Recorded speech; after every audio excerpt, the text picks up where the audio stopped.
el primer capítulo revela el plan de Dios para la nación de Israel. Dice así:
en el mes octavo del segundo año de Darío vino la palabra de Jehová al profeta Zacarías, hijo de Berequías, hijo de Ido.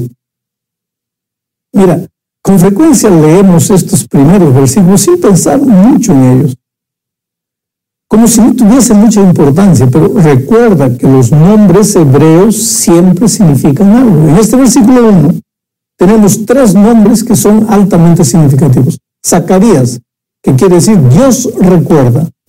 Berequías, el nombre de su padre, que significa Dios bendice. Y el nombre de su abuelo, Ido, quiere decir el tiempo fijado. Ese es el tema del libro de Zacarías: esperanza para una nación que se siente olvidada. Zacarías era contemporáneo de Ageo. Ageo era uno de los profetas que llevó a cabo su ministerio entre el remanente que había regresado del exilio de Babilonia. Aunque estaban de regreso a Jerusalén, reconstruyendo el templo y la ciudad, seguían vasallos de Babilonia, sometidos aún a las naciones gentiles que les rodeaban, sin mucha esperanza para el futuro. Era una época desalentadora, deprimente. Entonces un espíritu de amargura, de pesimismo, se había apoderado de aquella gente. Y Zacarías viene a ellos en medio de su depresión con este anuncio que se encuentra en su nombre y en nombre de sus antepasados. Jehová bendice, Jehová recuerda y el tiempo fijado. Solo la mención de estos nombres ya traía esperanza para el pueblo, porque decía: Dios se recuerda de todo lo que te prometió y el tiempo se está cumpliendo y Dios ya viene a resolver tu problema. En los versículos 2 y 3, mira lo que dice: Jehová se enojó en gran manera contra vuestros padres, pero diles que así ha dicho Jehová de los ejércitos: volveos a mí y yo me volveré a vosotros, ha dicho Jehová de los ejércitos. El nombre de Jehová se repite 3 veces. Lo que se dice antes de cada una de estas repeticiones marca las diferentes partes del libro. Primero, la tristeza divina por la rebeldía de su pueblo. No hay manera de evitar esto. Dios querido se pone triste cada vez que nos separamos de Él e insistimos en andar en nuestros propios caminos. Se pone triste porque sabe que finalmente los que vamos a sufrir somos nosotros mismos. Por eso el libro de Zacarías empieza diciendo: Jehová se enojó en gran manera contra vuestros padres. Después leemos: volveos a mí.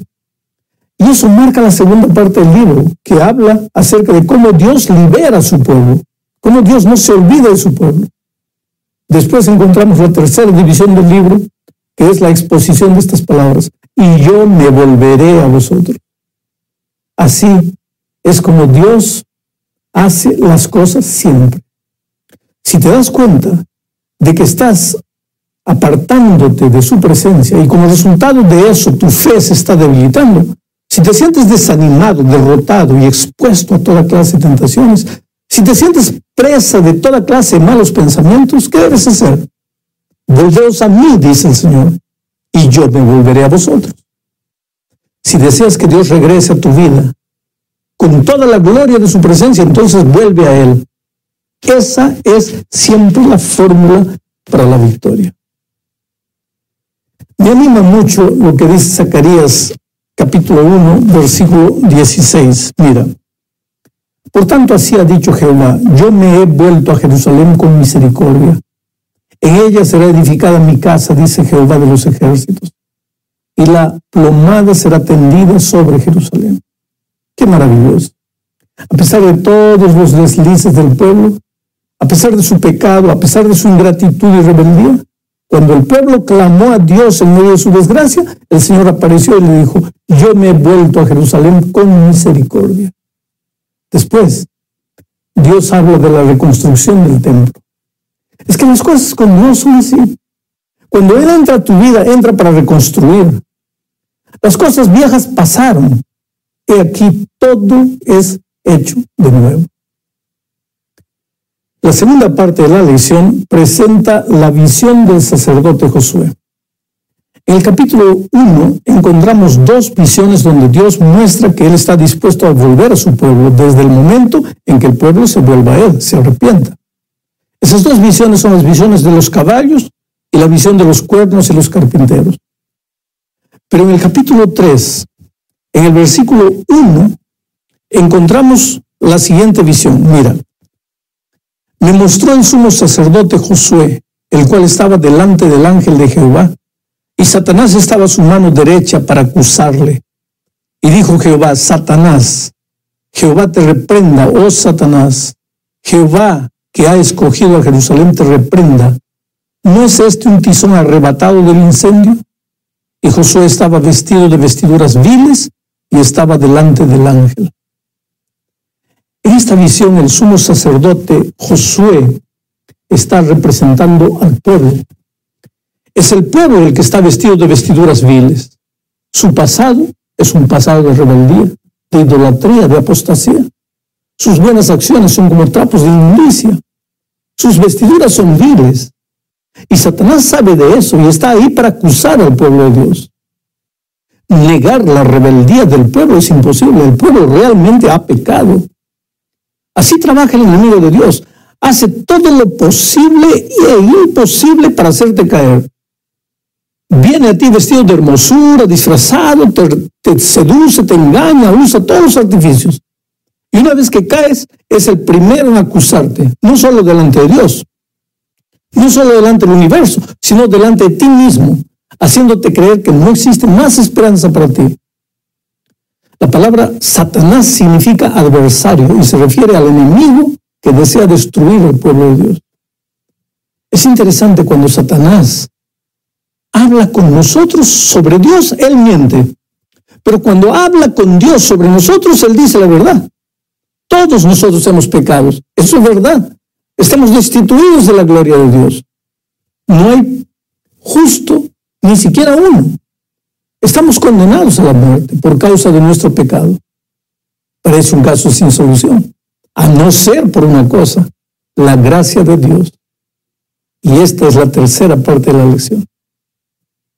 En esta tercera parte aparece el ángel de Jehová. ¿Quién es este ángel de Jehová? Mira, de las 213 veces que aparece Malak, ángel, en el Antiguo Testamento, 58 componen la expresión Malak Yahweh, ángel de Jehová, y otras 11 Malak, Ha Elohim, ángel de Dios. Hay casos en que el ángel del Señor se identifica como Dios mismo, lo que nos hace pensar que era una teofanía. ¿Qué es teofanía? La manifestación de Dios en forma visible y corpórea. Como tiene que ser una de las personas de la Trinidad, si no es la primera persona, este ángel tiene que ser el Espíritu Santo, o entonces el Hijo. Bueno, pero como el Espíritu no asume forma corpórea, puede concluirse que el ángel del Señor, el ángel de Jehová, es Jesucristo, que se revela corporalmente a la humanidad. La divinidad que se revela corporalmente a la humanidad. Juan 1:18 afirma, nadie ha visto jamás a Dios. El unigénito Hijo de Dios, que está en el seno del Padre, Él le ha dado a conocer. Bueno, lo cierto es que la visión de Zacarías muestra el conflicto entre Cristo y Satanás por la salvación del ser humano. De un lado, Satanás acusando y queriendo llevar al hombre a la muerte, sacándole en cara todos sus pecados. Pero de otro lado, Cristo, argumentando que es verdad que el hombre pecó, pero que si se arrepiente puede recibir el manto de la justicia divina. Eso es lo que se ve en los versículos 3 y 4 del capítulo 3. Mira lo que dice. Y Josué estaba vestido de vestiduras viles y estaba delante del ángel. Y habló el ángel, mandó a los que estaban delante de él diciendo, quitadle esas vestiduras viles. Y a él le dijo, mira que he quitado de ti tu pecado y te he hecho vestir de ropas de gala. Esta es una descripción de la justificación por la fe. Dios arranca del ser humano los trapos de inmundicia y le coloca las ropas de gala, o entonces la piel de cordero, o las vestiduras de boda, o el manto de la justicia, como lo quieras llamar. Esa es la figura que se viene repitiendo una y otra vez a lo largo de este trimestre. La cuarta parte de la lección tiene como propósito mostrar el camino de la salvación. Al analizar la visión, vemos que lo primero que Dios hace en la vida del pecador arrepentido es sacarle las vestiduras inmundas y colocarle el manto inmaculado de la justicia a Cristo. No hay más pecado en la persona que recibe la justicia de Cristo. Y nada hizo a no ser creer para recibir semejante don. Pero ahora que ya fue perdonado y justificado, para continuar disfrutando de la paz que el perdón de los pecados trae al corazón, viene la orden registrada en el versículo 7 del capítulo 3 de Zacarías. Así dice Jehová de los ejércitos, si anduvierais por mis caminos y si guardarais mis ordenanzas, también tú gobernarás mi casa, también guardarás mis atrios, y entre estos que aquí están te daré lugar. ¿Te das cuenta que andar en los caminos de Dios y guardar sus mandamientos no es la causa de la salvación? La única causa es lo que Cristo hace en nuestro favor. Y esto lo recibimos por gracia. Pero una vez que el sacerdote Josué había sido perdonado y se le habían cambiado las ropas inmundas por las ropas reales, él debe andar en los caminos de Dios. Este es el orden correcto en la experiencia de la salvación. Obediencia no es la causa, es el resultado de la salvación. Pero no existe resultado sin causa, ni tampoco causa sin resultado. Quiere decir, tanto la gracia cuanto la obediencia forman parte de la experiencia de la salvación. Solo hay que tener cuidado de colocar cada uno en su lugar correcto. Llegamos entonces al fin de la lección, enfatizando el hecho de que cuando Dios saca de nosotros las ropas inmundas, nos da al mismo tiempo sus ropas de santidad. No hay justificación sin santificación. Cuando alguien dice que la justificación por la fe viene primero y la santificación después, está hablando solo en el sentido lógico, en el sentido de causa y efecto. Pero con referencia al tiempo, ambas cosas suceden simultáneamente. En ninguna parte de la Escritura se enseña que la justificación existe como algo solo, sin la santificación. Tampoco en ninguna parte de las Sagradas Escrituras se habla de la santificación como existiendo separada de la justificación. En donde no hay santificación, no hay justificación por la fe. En donde no hay justificación por la fe, tampoco hay santificación. No son la misma cosa, pero son inseparablemente unidas. Jesús dijo antes de su muerte y resurrección, yo soy la vid, vosotros las ramas. El que permanece en mí y yo en él, este lleva mucho fruto. Pero separados de mí, nada podéis hacer. Querido, nada podemos hacer separados de Jesús. La fe y las buenas obras no están en lugares opuestos, sino que se complementan muy bien. Pero es la fe sola, sin las obras, la que se apropia de la bendición. Y no obstante, jamás, en ningún momento, está sola, sin las obras. Una vez que el hombre ha sido justificado por la fe, esta fe verdadera y viva obra por el amor. De modo que la fe justificadora siempre va seguida y acompañada de buenas obras, si en realidad es una fe verdadera y viva. Pues nunca existe tal fe sola sin las obras. Al mismo tiempo que existe la fe que acepta la justificación divina, existe la fe que acepta la santificación. Para expresarlo con sencillez, el Dios que te justifica es el Dios que te santifica. El mismo Dios que saca de ti las vestiduras inmundas es el mismo Dios que te viste con las ropas reales de un hijo del reino. La santificación, sin embargo, involucra el crecimiento.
Es una actividad continua, es un trabajo del Espíritu que continúa en nosotros.